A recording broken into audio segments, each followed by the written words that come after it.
All right, so we're back. And before we do anything else, yes, I got a haircut. Laugh it up in the comments section. Yes, haircut. Randy Orton. T. Martin is one I get apparently a lot from you guys. So shout out to my little bro, T. Martin. Anyway, today we are here to talk about something that is going on. And I've been watching from the sideline here for the last couple of days. And I promised myself I'm not going to get involved. I'm gonna let this thing fizzle out, but guys, it's not fizzling out. And there's really no way I can sit this one out at this point. So the big topic on everyone's mind, and I hate to even say it, but we are gonna talk about it. Jake Paul is beating MMA. He is winning on every single front. And of course, people yell out, well, this guy's just a YouTube troll with a lot of money. He's beating nobodies in a boxing match when guys aren't even professional boxers. They just get their license, and he's gonna call out all these MMA fighters and disrespect them. How is he doing it? That right there is exactly how. Let's talk about it. So what did I say there? If you listen close, you heard the 3 things that Jake Paul is doing right, and basically the one thing everyone in the MMA community is doing wrong. Jake is a troll, and he's doing a damn good job of it because he's got a lot of money and doesn't need to go fight in MMA, right? He doesn't need to go call out MMA fighters in an MMA fight and show how tough and big and strong he is in that realm because he's never done it. It makes no sense for him to do that. But you could just let this go away. You could just let him talk and let that be it. But MMA fighters, what makes them so good is they are very emotional and egotistical. And that is point number 3. Jake is a troll, has a lot of money, and he's getting the MMA community emotional. And I'm gonna show you exactly what I mean. We're gonna take a look at a couple of clips here.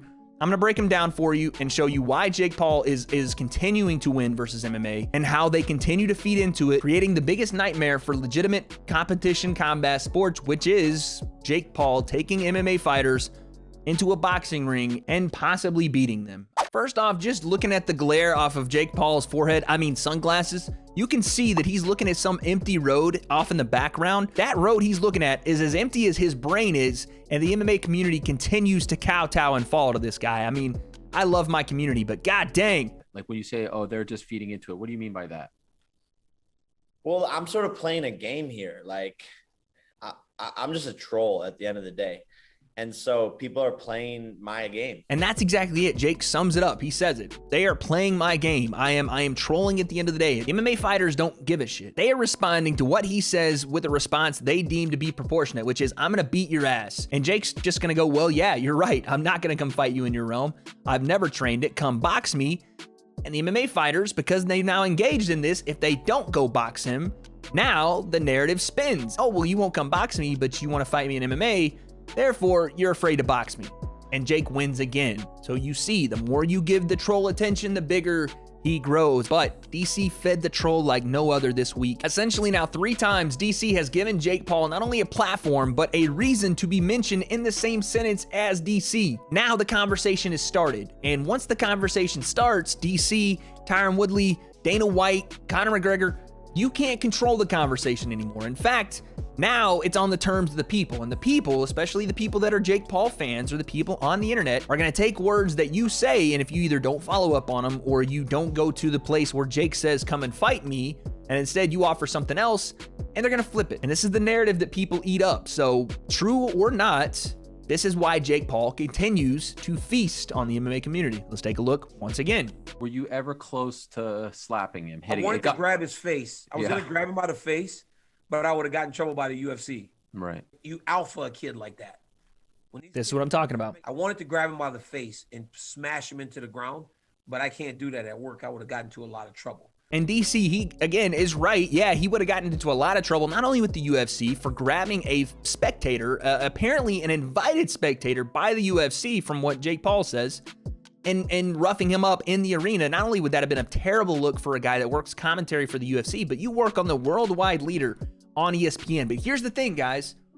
None of it fucking matters, because you know who initiated that exchange? Who walked over and started the jibber jabber back and forth?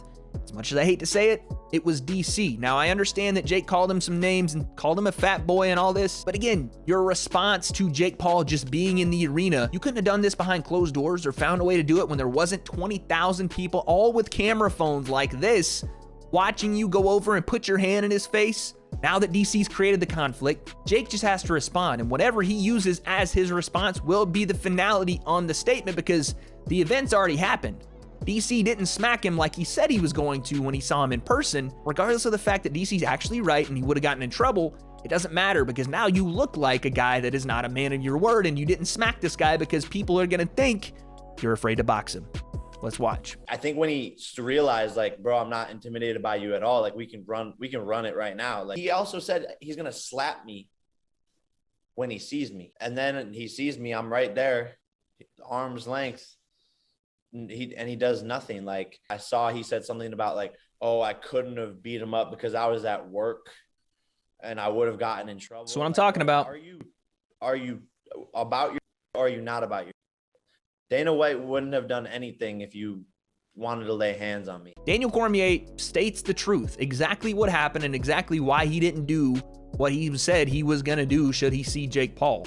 But here's the thing, it doesn't matter because now in front of the world, you've gone up to Jake Paul and given him the attention of being on the same level that Daniel Cormier needs to respond to you. And because you did that, now Jake Paul controls the conversation. Fat boy walked over to me all aggressive. I wasn't scared at all. I was ready to run it right there. Again, not truth at all. He would have gotten thrown on his head. Jake now has the perception Daniel Cormier was in front of me, didn't slap me. He's not who he says he is. He's not a man of his word, and he's an embarrassment. Like, all this stuff that he says about Daniel Cormier is now validated because of the situation you put yourself in as Daniel Cormier and the MMA community in general, because guess what? They're all acting the same. We have Kamaru Usman going after Jake Paul, and then you have somebody like FaZe Banks. This is how you fast track and bring Usman from a star to a superstar. FaZe Banks, what the fuck are you talking about? No disrespect, bro, but go back to hitting 360 no-scopes in Modern Warfare 2, dog. The only time FaZe Banks has ever thrown hands is as a sweat lord reaching for his controller for the 17th hour straight in Call of Duty Modern Warfare lobbies, trying to get his kill-to-death ratio up. My man, you don't need to be in this conversation. He has Conor McGregor, a guy that I said this fight shall never happen. Conor will never sink to this level.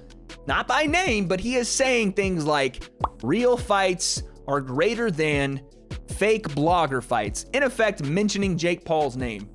The man is playing on even the best minds of the game, and he's doing it so simply. So how do you beat Jake Paul? How exactly does the MMA community turn the tables on this thing and finally get Jake Paul to settle down a bit with all this brash talk and everything else? Well, it's kind of the opposite of what you think, and it's kind of the boring play here, but you kind of just ignore it. And we might be past the point. We might be past the point where you can do this, but from the start, if they had gone radio silent on a guy like this would all be over for the MMA community, right? All of this continued trolling, all of this continued fumbling over yourselves, because it's clear they don't know how to handle themselves with a troll. They can't re-troll back. They're not very good at it.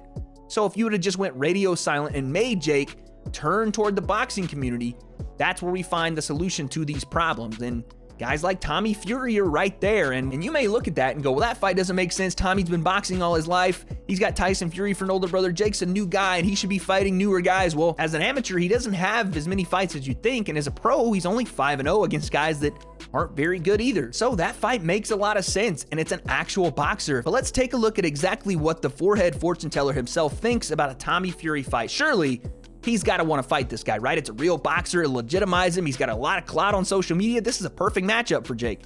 Surely he's going to say he wants to fight him, of course. The next test for me is go up against like a real striker, and we'll see who that ends up being. I was just about to ask you about Fury. Big name, similar record, similar age. Why not him next? Well, here's the reason why, is because no one's ever watched one of his fights. Now let's just hold on a second, because I don't remember anybody ever watching a Nate Robinson fight. In fact, I don't remember anybody watching a Ben Askren headlined pay-per-view. Did you check Ben Askren's numbers when he fought Damian Maia? Because how many people watched that fight? Because I'm curious now as to what the qualifications are to fight Jake Paul. Is it a big name? Because Nate Robinson was a big name, right? He was a huge name.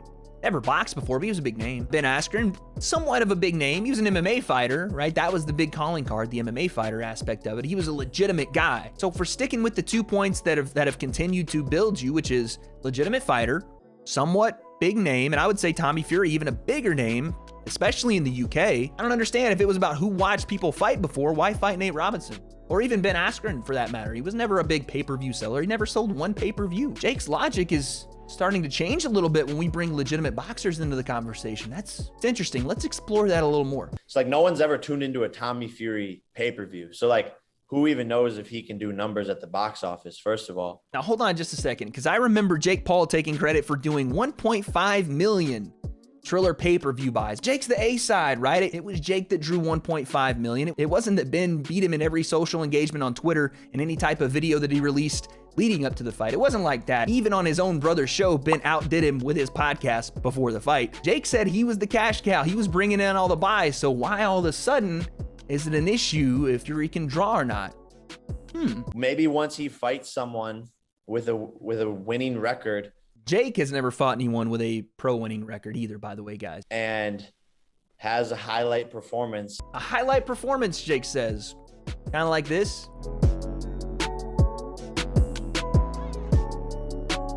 I guess some people would say, like, how could Jake Paul, who has fought no one with a winning record, tell someone else to get a winning record to fight him?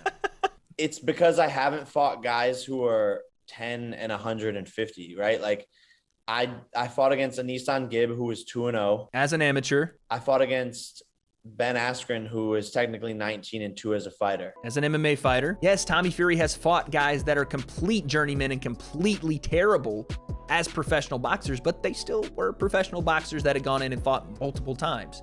That's more than we can say for Jake. So a lot of these excuses that Jake brings up, you just got to look in the mirror to answer them, big guy. And I know he doesn't want to look in the mirror too much because that means he'd have to take the sunglasses off, which means he has to see the glaring off the forehead and he can't mistake it for the sunglasses like we did earlier. But the excuses that he's bringing to the table right now, they're basically the same things that people say about him. So in conclusion, the answer to the Jake Paul problem child problem is you disengage it. What we're seeing is Jake Paul manipulating and pulling the strings of the MMA community.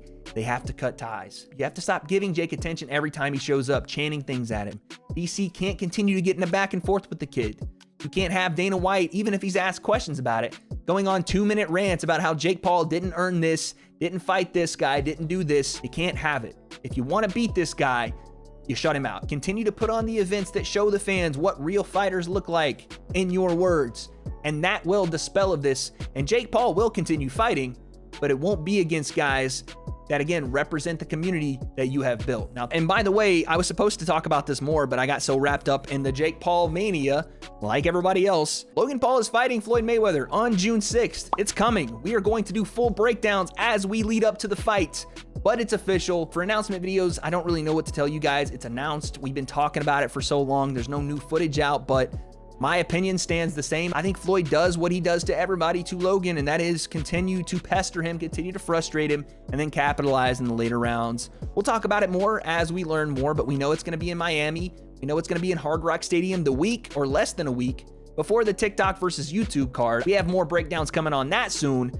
This video is way too long. We got to get out of here. Jake Paul continues catching W's versus the MMA community. There's one way to stop it, and it's pretty much the plot of every movie, including any sort of troll or troll character. It's you stop feeding it and you stop giving it attention. MMA community, you got to listen to what I'm saying or live with the consequences of Jake Paul running your everyday life, living in your head, and having you spoon feed him like a toddler. It's your choice. Guess we'll see what happens.